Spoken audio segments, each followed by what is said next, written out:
রাধে রাধে বন্ধুরা, রাধে রাধে। চলে এলাম আমি আজকে নতুন একটা ভিডিও নিয়ে। তো হ্যাঁ, আমি জানি আর আপনারাও যারা আমাকে ফলো করে রেখেছেন আপনারাও জানেন আমি অনেক দিন পর একটা ভিডিও আনলাম। তো আমার শারীরিক একটু প্রবলেম ছিল, তার জন্য আমি আসতে পারিনি, মানে ভিডিও আপলোড করতে পারিনি। তো যেহেতু আজকে আমি নতুন একটা ভিডিও এনেছি, তো আজকের ভিডিওতে আমি আপনাদের বলবো যে আপনারা সবাই জানেন আমাদের ছোট্ট ননী গোপালকে খেতে দেওয়ার জন্য হয় তার খাবারে কিন্তু অবশ্যই একটা তুলসী পাতা দেওয়ার দরকার মানে অবশ্যই দিতে হবে, না হলে কিন্তু আমাদের ছোট্ট ননী গোপাল সেই খাদ্য গ্রহণ করে না।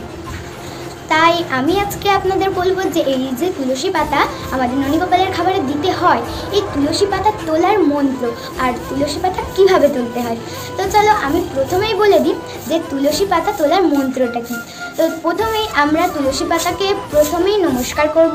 নমস্কার করেই আমরা বলবো, ডালে কৃষ্ণ পাতাই হরি সরে বসো কৃষ্ণ তুলসী পাতা তুলি।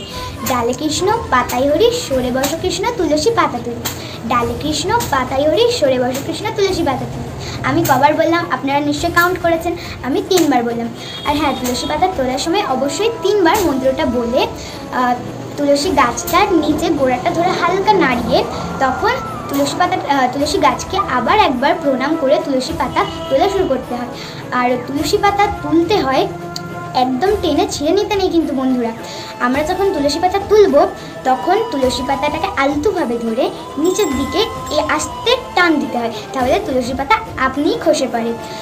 তো আমি আজকে তুলসী পাতা তোলার মন্ত্র বললাম, আর পরের ভিডিওতে আমি আসবো আবার।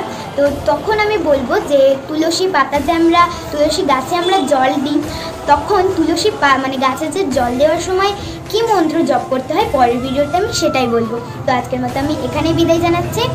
তো আপনারা ভালো থাকবেন, সুস্থ থাকবেন। তো চলো একটু কৃষ্ণ নাম করে নিন।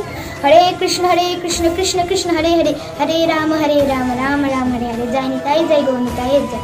চলো আজকের মতো আমরা এখানেই বিদায় জানাই। টাটা।